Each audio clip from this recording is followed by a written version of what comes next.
오늘 말씀의 제목을 믿음으로 산다는 것이라고 말씀의 제목을 정해보았습니다. 여러분들께 한번 여쭙겠습니다. 잘 되는 거 좋아하십니까? 대답이 적으신데요. 잘 되는 거 싫으세요, 여러분? 잘 되는 거 좋아하십니까?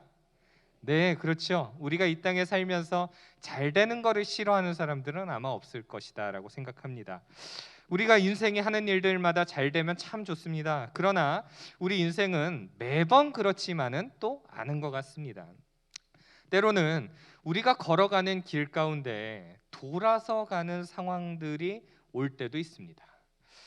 하나님께서 아니라고 하실 때도 있죠. 하나님께서 야, 너 그렇게 하면 안 돼 라고 말씀하실 때도 있습니다. 그때 우리는요, 에이 하나님, 그건 아니죠 하나님. 아유, 그거는 하나님 뜻이고요, 제 뜻은 따로 있어요.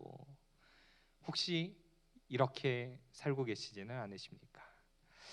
내 생각과 내 방법을 따라서 고집 부리면서 나아가고 계시지는 않습니까? 여러분, 하나님의 생각과 또 내 생각이 다를 때 유쾌하지 않은 경험을 할 때가 참 많이 있기도 합니다. 게다가 만약에 그 길이 더 힘든 길이라면 불평이 가득하게 될 것입니다. 그러나 우리는 그런 상황들 속에 내가 생각지 않은, 내가 원치 않는 상황들 속에서도 우리는 하나님 앞에 불평하기보다 믿음의 길을 선택해야 될 줄로 믿습니다. 여러분, 아멘이십니까? 내 생각과 다를지라도 하나님이 맞다라고 하면 그 길을 따라가는 것입니다. 오늘 등장하는 이스라엘 백성들도 그런 상황들을 우리가 살펴볼 수가 있습니다. 이제 오늘 본문 4절을 보면 이런 내용이 기록하는데 우리 같이 한번 읽겠습니다. 시작. 백성이 호르산에서 출발하여 홍해길을 따라 에돔 땅을 우회하려 하였다가 길로 말미암아 백성의 마음이 상하니라. 아멘. 이스라엘 백성들이 에돔 땅의 동쪽 광야길에서 어디로 올라가냐면 다시 에돔 땅의 북쪽에 있는 모압 지역으로 이제 올라가게 되는 상황입니다. 그러니까 에돔 땅을 우회하려 하였다가라고 써 있는 내용들을 보시면 동쪽 지역에 왔습니다. 그런데 동쪽에서 조금만 더 가면 하나님께서 약속하신 가나안인데 동쪽으로 더 진격해서 가는 게 아니라 어디로 갔다고요, 여러분? 북쪽으로, 위쪽으로 올라갔다, 이 이야기입니다. 생각을 해보시면 38년 동안, 지금 이 시점이 38년째 광야길을 걷고 있습니다. 그런데 이 광야에서 방황했던 이스라엘이 지름길을 제쳐놓고 또다시 고통스러운 광야길을 나서야 했다라고 하는 거죠. 여러분, 뜨거운 광야길 걸어 보셨습니까? 여러분, 땡볕이 내려지는 곳에 서 계셔 보셨습니까, 여러분? 우리가 어린 시절 추억해 보면 우리 국민학교 시절에 교장 선생님이 훈화하시면 운동장에 서 있잖아요. 그러면 어떤 좀 몸이 좀 연약한 친구들은요, 픽 막 쓰러지는 그런 장면들도 우리가 보게 되는데, 여러분, 광야길 걸어 보셨습니까? 하루도 아니고 한 달도 아니고 1년도 아니고 38년입니다, 여러분. 이 정도 되면 차라리 이 광야에서 죽는 게 낫지 않을까라고 생각할지도 모릅니다. 이제 조금만 더 가면 되겠지라는 생각을 가질 만큼 이제 에돔 동쪽 끝자락에 있었는데 다시 위쪽을 향해서 올라가는 겁니다.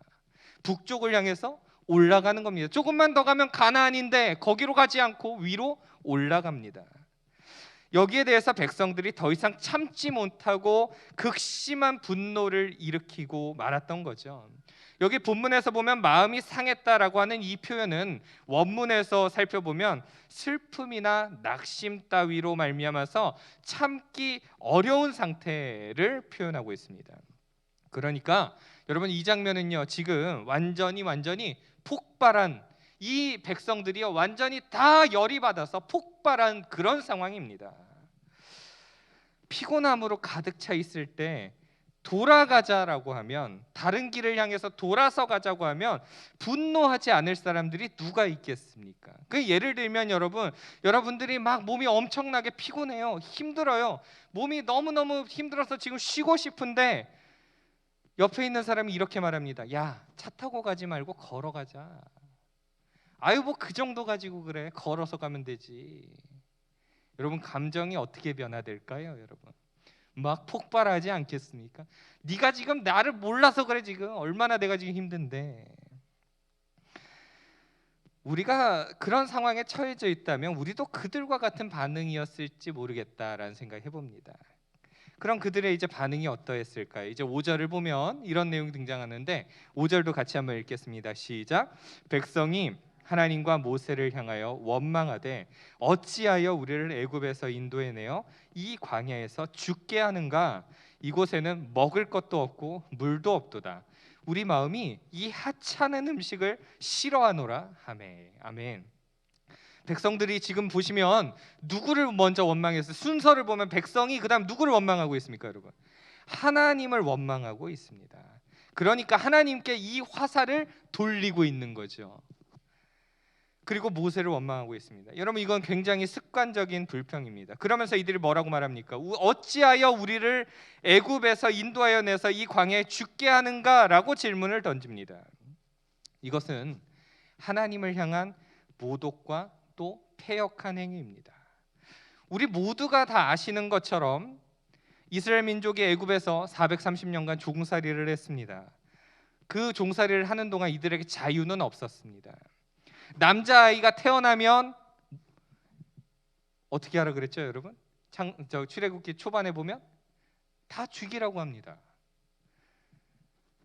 여러분도 자녀를 키워보셔서 아시겠지만 군인들이 내 아들을 눈앞에서 칼로 죽이는 상상을 여러분 한번 해보십시오. 여러분 그곳이야말로 여러분 생지옥 아닙니까? 여러분 내 새끼가 지금 다른 누군가에 의해서 칼로 죽임을 당하는데 여러분 이런 기가 막힌 상황이 어디 있습니까? 여러분.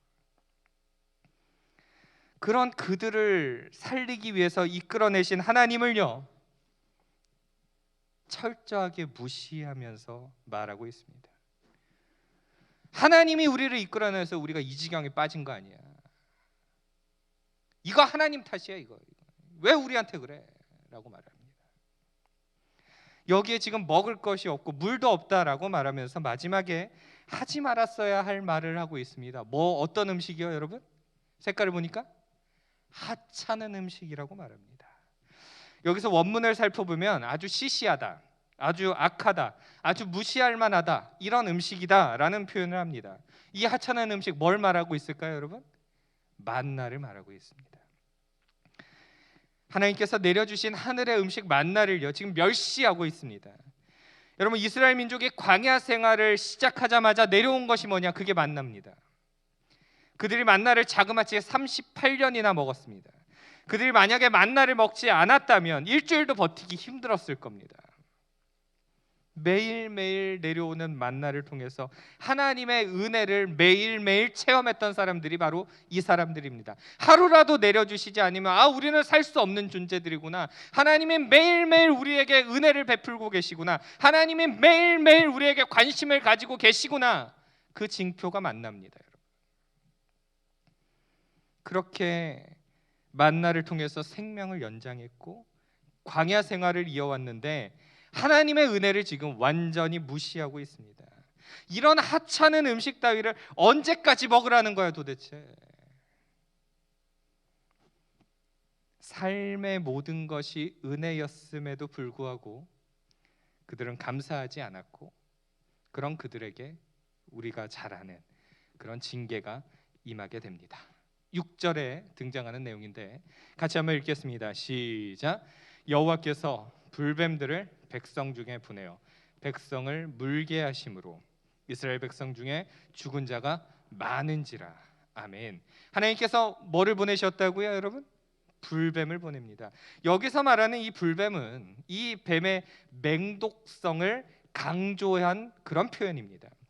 그러니까 이 뱀에 물리게 되면 그 강력한 독성으로 인해서 즉시 온몸에 높은 열이 생기고 죽어가기 때문에 붙여진 이름입니다. 독이 침입했을 때 그 불타는 고통이 그들 가운데 있었겠지요. 그리고 이 뱀으로 인하여서 이스라엘 백성 중에 이미 죽은 자가 많이 있는 상황입니다. 여러분 저기 말씀을 지금 노란색 뒷부분 보시면 이스라엘 백성 중에 죽은 자가요 이미 많이 있었다라고 성경이 기록하고 있습니다. 그러니까 완전히 지금 아비규환의 상태 아닙니까? 다 지금 뱀에 물려가지고 다 죽을 판입니다. 심지어 죽은 사람들도 많이 있습니다. 여기 내버려두면 다 죽습니다. 여러분. 그런데 여러분, 인간이 참 무지합니다. 하나님이 징계를 내리셔야 그제서야 회개하고 깨닫기 시작합니다. 하나님이 징계를 내리시기 전에 깨달으면 얼마나 좋을까요, 여러분? 하나님이 징계하시기 전에 다 알고 돌이키면 얼마나 좋았을까요, 여러분? 하나님이 징계를 내리셔야 그제서야 회개하고 깨닫기 시작하는 거죠. 이전까지는 내가 세상에서 제일 능력 있고 내가 제일 힘이 센 줄 알고 자만하고 교만하다가 하나님의 능력이 한번 임하시면 그때 비로소 회개하는 겁니다. 그때 비로소 돌이키는 겁니다. 아이고 내가 아무것도 아니었구나. 아이고 내가 힘이 없는 존재였구나. 아이고 내가 능력 있는 줄 알았더니 아무것도 아니었구나. 그제서야 느낍니다. 여러분, 우리가 진짜 사랑하면 때려서라도 올바른 길로 돌아오게 만듭니다. 하나님께서 지금 이 징계를 내리시는 것은 이들을 멸망시키려고 하는 것이 아니라 징계에서 돌아오게 하기 위함입니다. 7절을 우리가 보겠습니다. 7절 또 같이 한번 읽겠습니다. 시작. 백성이 모세에게 이르러 말하되 우리가 여호와와 당신을 향하여 원망함으로 범죄하였사오니 여호와께 기도하여 이 뱀들을 우리에게서 떠나게 하소서. 모세가 백성을 위하여 기도하매 백성들의 모습이 여러분 어떻습니까? 불뱀이 왜 습격했는지를, 왜 불뱀이 우리들을 물었는지를 이제서야 깨달은 것입니다. 자신들이 어떤 잘못을 했는지 뱀에게 물려보니까 그제서야 알게 되었다라는 거죠. 여러분, 이들이 여러분들도 다 아시는 이야기입니다만 처음 광야길을 시작하고 얼마 되지 않아서 40일 정탐을 다녀오죠. 그런데 그 40일 정탐 때문에 광야길이 몇 년이 돼요, 여러분? 모르세요, 여러분? 40일이 몇 년 돼 버려요, 여러분? 40년 되잖아요. 그러니까 40일이 40년 된 건 누구 책임이에요, 여러분? 이 사람들, 이 백성들 책임 아니에요, 여러분? 그들의 원망 때문이었다는 거죠. 하나님 믿지 아니하고 환경을 바라봄으로 인하여서 그와 같은 저주가 임했던 겁니다. 그럼에도 오늘 본문 속 상황에서 그들은 자신들을 탓하기보다 하나님과 모세를 더 원망했었던 거죠. 이제 말합니다. 우리가 여호와와 당신을 향하여 원망함으로 우리가 범죄하였사오니 아이고 우리가 이제 알았습니다. 아이고 이제 그 뜨거운 맛을 보니까 이제야 우리가 알겠습니다. 아이고 우리가 잘못했네요. 그들이 회개하고 있는 장면입니다. 우리가 잘못했습니다. 그러니 우리를 위해서 기도해달라고 모세에게 요청하고 있습니다. 모세는 하나님과 이스라엘 백성 사이의 중재자 역할을 감당을 합니다. 그래서 모세가 백성에게 위해서 기도를 하죠. 그 기도에 대해서 하나님께서도 응답을 하십니다. 8절의 말씀을 우리가 또 한번 읽어보실까요? 8절 시작. 여호와께서 모세에게 이르시되 불뱀을 만들어 장대 위에 매달아라. 물린 자마다 그것을 보면 살리라. 아멘. 하나님 말씀하십니다. 불뱀을 만들어서 장대 위에 매달아라. 물린 자마다 그것을 보면 살리라. 여러분, 굉장히 어이없는 명령 아닙니까? 아니 뱀 모양 만들어서 장대에 매달아 놓고 그걸 쳐다보면 산다는 게 과학적으로 이해가 됩니까? 의학적으로 이해가 돼요, 여러분? 이게 말이 됩니까? 그러나 구원은 과학이 아니라 믿음으로 받는다는 것을 여러분 믿으시길 바랍니다. 과학이 아니라 의학이 아니라 믿음으로 구원받는 것입니다. 과학적으로 이해되지 않아도 하나님이 말씀하시면 고쳐질 줄로 믿습니다, 여러분. 또한 이 명령은 하나님의 은혜 베푸심이죠. 가만히 내버려 두면 다 죽을 사람들이었습니다. 그런데 그들에게 놀라운 방법으로, 말도 안 되는 방법으로 해결책을 주시는 거죠. 한 가지 더 우리가 짚고 넘어갈 것은 신학적으로도 큰 의미를 담고 있죠. 이 장면은 죽음의 권세를 물리치시고 또 인류의 죄를 대신 짊어지신 그 예수님의 십자가 사건을 또한 예표하는 장면입니다. 그 예수님을 믿으면 우리는 살게 되는 거죠. 그 십자가에 달리신 예수님을 우리가 바라보면, 그 예수님을 믿으면 우리는 구원에 이르게 된다는 것을 또한 믿으시기를 바랍니다. 이제 하나님의 말씀대로 모세가 실천을 합니다. 9절을 또 읽어보시면 좋겠습니다. 9절 또 읽겠습니다. 시작. 모세가 놋뱀을 만들어 장대 위에 다니 뱀에게 물린 자가 놋뱀을 쳐다본즉 모두 살더라. 아멘. 모세가 하나님의 명령대로 놋뱀을 만들어서 장대 위에 달아놓습니다. 그런데 그 이유가 진짜 중요합니다. 쳐다본즉 살더라. 그런데 가운데 두 글자가 있죠. 뭐죠? 모두라는 단어가 여기 안에 들어가 있습니다. 쳐다보기만 하면 모두 살았다는 겁니다. 구별돼서 사는 것이 아니라 그걸 쳐다보기만 하면 다 살았다는 겁니다. 하나님께서 이들에게 대단한 것을 요구하신 것이 아니라 그저 바라만 봐라, 그저 바라만 보면 나을 거다, 이렇게 말씀하신 겁니다. 여러분, 이것이 은혜입니다. 쳐다만 보는 그 믿음, 쳐다보는 믿음만 있으면 구원을 얻게 되는 것입니다. 쳐다보는 것조차 믿지 못하면요 죽는 겁니다. 여러분. 이 상황에서는요 안 쳐다보면 죽는 거예요. 절망의 절벽 앞에 있을 때 비로소 그들은 놋뱀을 쳐다보았고 그로 인하여서 고침받을 수 있었던 겁니다. 이제 말씀을 좀 정리해 볼까 합니다. 사랑하는 여러분, 오늘 말씀의 진정한 의미가 무엇일까요? 어려운 상황들 속에 있을 때에도 하나님 원망하지 말고 끝까지 하나님을 신뢰하라는 것입니다. 살다 보면 하나님의 뜻이 아니라고, 하나님이 너 그건 아니야 라고 말씀하실 때도 있습니다. 때로는 내 방법이 맞는 것 같을 때도 있습니다. 누가 봐도 이거는 아니야 라고 사람들이 비난할 때에도 하나님의 뜻이라면 끝까지 믿으시기를 바랍니다.